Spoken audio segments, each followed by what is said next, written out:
Matamsi thoibi amadi wangthoi anigi summer vacation thaba matamni. Asumna hek school gi vacation thaba matamsida makhoi gi mama laimana makhoi bu mahaki mapamda hek puduna nomani leithoami. Thoibi wangthoi amadi laima makhoi ahumdu punna ka amada wari tauri.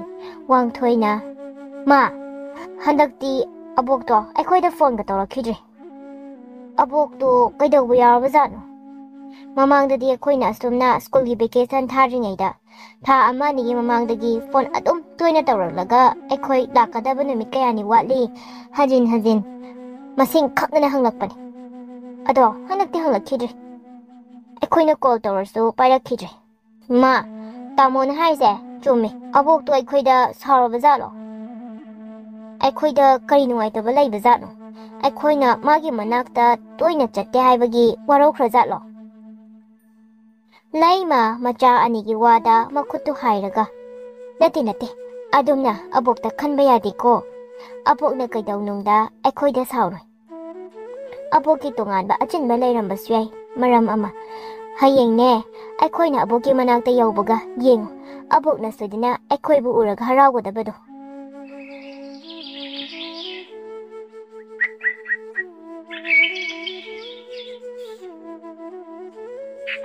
Matamdi asum hauzinki mathangi numitni mama macha makhoi ahumdu hainakhiba matung inna laimagi mapam lamdamda yawraklami makhoi asum lakpana laimagi apopi memthoina leiriba yumdugi sumangme aduda leplaga memthoibu khonjal hauna kaurami ima nasa khoi la iye wangthoi amadi thoibi supunna abo akhoi la iye bo Hana kuina mapanduda memthoibu thoglakpangai. Adubu thokmanlaktrabada laima changsinduna thongdu yengi. Thongsidi lolini. Aboktubu chathokhibazala. Wangthoi mamagi wada changsinduna thongdu yengi. Ma, sidi manungdu lonbani. Karigumba abokna chathokiba taradi thongsi mapanda sololoidro. Manungdu lonbani sidi. Masina takpadi abokta manungda lay haibani. Taramdabas yay amukta akoy humpuna kana kausi. Sumna hainaduna makoy ahumpuna. Ima! Abo! Akoy laiye! Handakti taraba mali thongdu tapna hangi.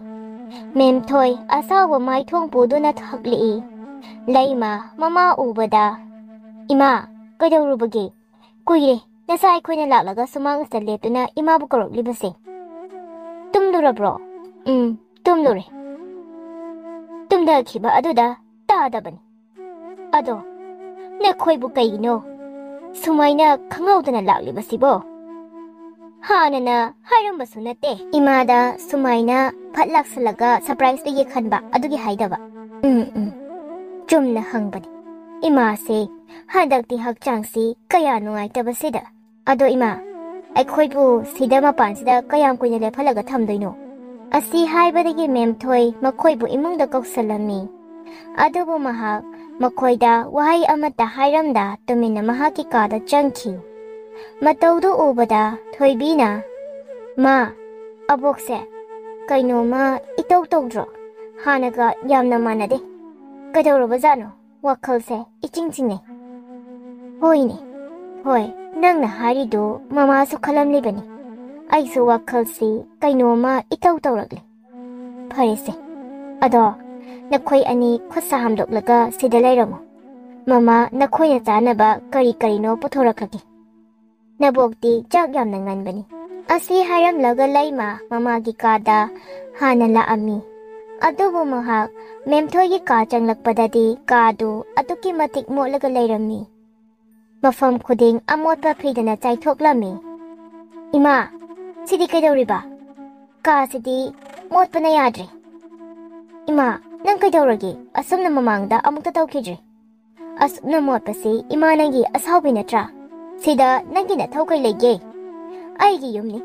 Aina tawningba tawbani. Aigi kusini. Ima, kaino haribadubo. Matam kuirabagi tungda imagi nakta laklaga kaigino adumna haibiribadubo. Yengo, ay hakchang ase kaya nuwaiti. Aduna, kaasdagi thokro. Phare, ado ꯆꯥꯛ ꯌꯦꯟꯁꯥꯡꯗꯤ ꯊꯣꯡꯈ꯭ꯔꯕꯣ? ꯑꯩꯗꯤ ꯀꯩꯒꯤ ꯅꯈꯣꯏ ꯂꯥꯛꯄꯒꯤ ꯆꯥꯛ ꯌꯦꯟꯁꯥꯡ ꯊꯣꯡꯗꯣꯏꯕ? ꯅꯈꯣꯏꯕꯨ ꯍꯥꯟꯅ ꯂꯥꯛꯀꯅꯤ ꯍꯥꯏꯈꯤꯕ꯭ꯔꯣ? ꯆꯠꯂꯣ, ꯑꯝꯇ ꯊꯣꯛꯈ꯭ꯔꯣ. ꯑꯩ ꯉꯥꯏꯍꯥꯛꯇ ꯄꯣꯊꯥꯒꯦ. ꯂꯩꯃ ꯃꯃꯥꯒꯤ ꯋꯥꯐꯝꯗ ꯅꯨꯡꯉꯥꯏꯇ ꯀꯥꯗꯨꯗꯒꯤ ꯊꯣꯛꯂꯛꯇꯨꯅ ꯆꯥꯛꯁꯪꯗ ꯂꯥꯛꯏ. ꯑꯗꯨꯒ ꯋꯥꯈꯜꯗ ꯏꯃꯥꯁꯤꯕꯨ ꯀꯩꯗꯧꯔꯕꯖꯥꯠꯅꯣ? ꯑꯩꯉꯣꯟꯗ ꯅꯨꯡꯉꯥꯏꯇꯕ ꯂꯩꯔꯕꯁꯨ ꯍꯥꯏꯔꯛꯄ ꯌꯥꯏ. ꯀꯔꯤꯒꯤꯅꯣ ꯃꯥꯅ ꯑꯁꯨꯝꯅ ꯁꯥꯎꯔꯤꯕꯁꯤꯕꯣ? ꯃꯃꯥꯡꯗꯗꯤ ꯑꯁꯨꯝꯅ ꯑꯃꯨꯛꯇ ꯇꯧꯈꯤꯗ꯭ꯔꯤ. ꯑꯁꯨꯝꯅ ꯈꯜꯂꯤꯉꯩ ꯋꯥꯡꯊꯣꯏ ꯑꯃꯗꯤ ꯂꯩꯃ ꯃꯈꯣꯏ ꯑꯅꯤꯅ ꯀꯟꯅ ꯀꯞꯄꯒꯤ ꯈꯣꯟꯖꯦꯜ ꯇꯥꯔꯛꯏ. ꯑꯁ, ꯑꯩꯒꯤ ꯏꯆꯥ ꯑꯅꯤꯁꯤꯗꯤ ꯀꯝꯗꯧꯅꯤ? ꯑꯃꯨꯛ ꯈꯠꯅꯔꯕ ꯃꯥꯜꯂꯤ. ꯂꯩꯃ ꯄ꯭ꯔꯞ ꯃꯆꯥ ꯑꯅꯤꯅ ꯂꯩꯍꯧꯕ ꯀꯥꯗ ꯂꯥꯛꯏ. ꯑꯗꯨꯕꯨ ꯃꯍꯥꯛꯅ ꯀꯥꯗꯨ ꯌꯧꯕꯗꯗꯤ ꯊꯣꯏꯕꯤꯅ ꯂꯩꯃꯥꯏꯗ ꯐꯝꯗꯨꯅ ꯀꯞꯇꯨꯅ ꯂꯩꯔꯝꯃꯤ.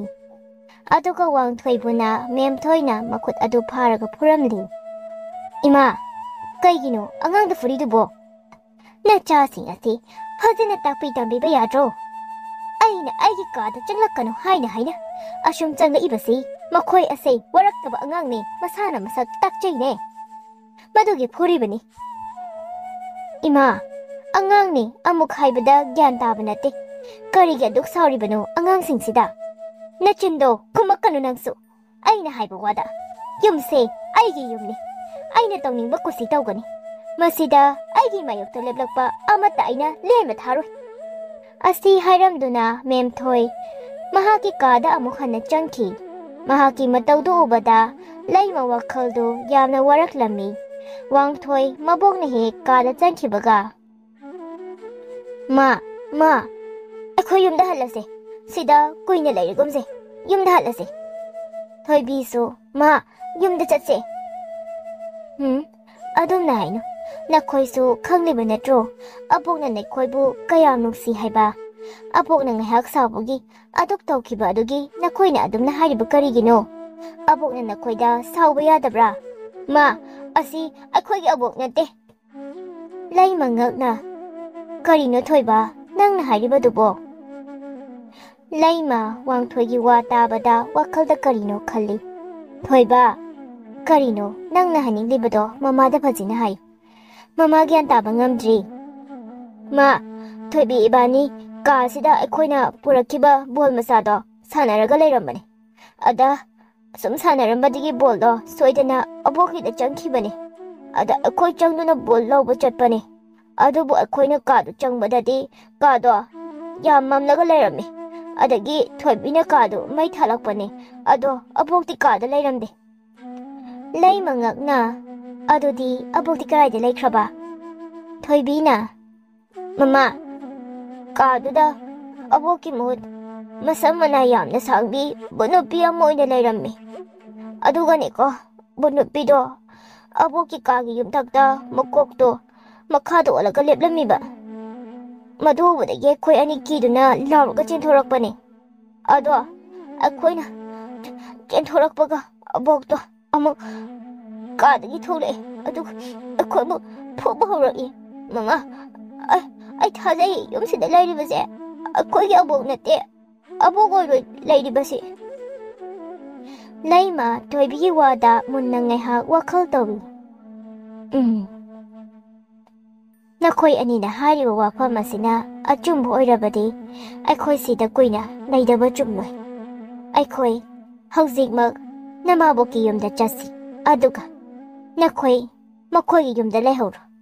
ꯃꯃꯥꯅ ꯑꯃꯨꯛ ꯅꯃꯥꯕꯣꯛꯀ ꯄꯨꯟꯅ ꯁꯤꯗ ꯂꯥꯛꯇꯨꯅ ꯀꯔꯤꯅꯣ ꯍꯥꯏꯕꯗꯨ ꯌꯦꯡꯂꯒꯦ. ꯍꯣꯏ, ꯐꯔꯦ. ꯑꯗꯣ ꯃꯃꯥ, ꯆꯦꯛꯇꯤ ꯆꯦꯛꯁꯤꯜꯂꯨꯀꯣ. ꯑꯁꯨꯝꯅ ꯍꯥꯏꯅꯗꯨꯅ ꯃꯃꯥ ꯃꯆꯥ ꯑꯍꯨꯝꯗꯨ ꯃꯦꯝꯊꯣꯏꯒꯤ ꯌꯨꯝꯒ ꯌꯥꯝꯅ ꯅꯛꯅꯅ ꯂꯩꯕ ꯂꯩꯃꯒꯤ ꯃꯆꯦ ꯊꯕꯥ ꯍꯣꯏꯗ ꯂꯥꯛꯑꯝꯃꯤ. ꯑꯗꯨꯒ ꯋꯥꯔꯤ ꯄꯨꯝꯕ ꯂꯤꯔꯝꯃꯤ. ꯊꯕꯥꯅ, ꯀꯔꯤꯅꯣ ꯍꯥꯏꯔꯤꯕꯁꯤꯕꯨ ꯂꯩꯃ? ꯏꯃꯥꯒꯤ ꯍꯛꯆꯥꯡꯗ ꯀꯔꯤꯒꯨꯝꯕ ꯐꯠꯇꯕ ꯊꯋꯥꯏ ꯆꯪꯂꯝꯂꯕꯗꯤ ꯀꯔꯤꯅꯣ ꯑꯩꯈꯣꯏꯅ ꯇꯧꯒꯗꯕꯁꯤꯕꯣ? ꯑꯗꯨꯅꯤ ꯑꯩꯁꯨ ꯈꯪꯗ꯭ꯔꯤ. ꯑꯗꯨꯒꯤꯁꯨ ꯃꯊꯛꯇ ꯑꯩꯅ ꯇꯧꯒꯗꯕ ꯈꯨꯗꯤꯡ ꯊꯨꯅ ꯇꯧꯗꯕ ꯌꯥꯔꯣꯏ. ꯅꯠꯇ꯭ꯔꯕꯗꯤ ꯑꯩꯈꯣꯏꯕꯨ ꯃꯍꯥꯛꯅ ꯂꯦꯝꯅ ꯊꯥꯔꯔꯣꯏ. ꯇꯟꯖꯥ ꯑꯁꯤꯗ ꯊꯕꯥꯒꯤ ꯃꯄꯨꯔꯣꯏꯕ ꯊꯣꯝꯕ ꯑꯗꯨꯁꯨ ꯃꯈꯣꯏꯒꯤ ꯋꯥꯔꯤꯗꯨ ꯇꯥꯔꯝꯃꯤ. ꯃꯍꯥꯛ ꯄ꯭ꯔꯞ ꯆꯪꯁꯤꯜꯂꯛꯇꯨꯅ ꯑꯁꯨꯝꯅ ꯍꯥꯏꯔꯛꯏ. Laima, Thaba, aina asumna khanbada. Aikhoina imabu lo na hana senabana ha phagani haina khal. Aikhoina senabani haina amuk maha khanglaga yumduda changlurabadi aikhoina khanginglibase khangwa ngamgani thajadi. Adudi phare. Ise ningsinglibra thaina akhoi anina laikai thabal lona chatpagi lambido. Adudagi hekta tumina imungda changlasi. Khangini karigi ningsingloi adubu kawba yabro. Lao ise hawjikmak chanaba tawsi. Ai imagi khanbada wakhalse laitadri. Thengdakhrabadi kari thokani khangdri. Asumna hainaduna Thaba amadi Laima makhoi anidu amuk hanna memthoina laiba yumdu tamna laami. Imungda lona changlami Laima atapa khonjalda. Iche imagi kado oina chatsi. Hoi hoi ado chatpada makhon thokhangan natrabadi imana khangkhinine. Asi hainaduna memthoigi ka tamna laami. Adubu memthoigi kaagi thongjal yaurakpada khonjal ama taraklami. Tarakliba khonjal adu amana yamna akiba khonjalni. Aduga amana memthoigi asengba khonjalni. Memthoi khonjal niklab. Aigi hakjang asi pama natro lauro. Aigi hakjang asi aduga aigi ijasingbu thadokpiyo. Karigino makoibu hanjin wakhalliba. Matu tauraga nafamda kari kanage. Hojikti makoibusu aina hatlakri. Makoisu dangi natugda aina tharaklagare. Kasigi ahigsida kai. Aina matang poida daki kaijarak. Gasidi paglagare. Aina dangi hakjangdu hek lawbaga malepsida. Ai hodagi hena kadba but abalairoy.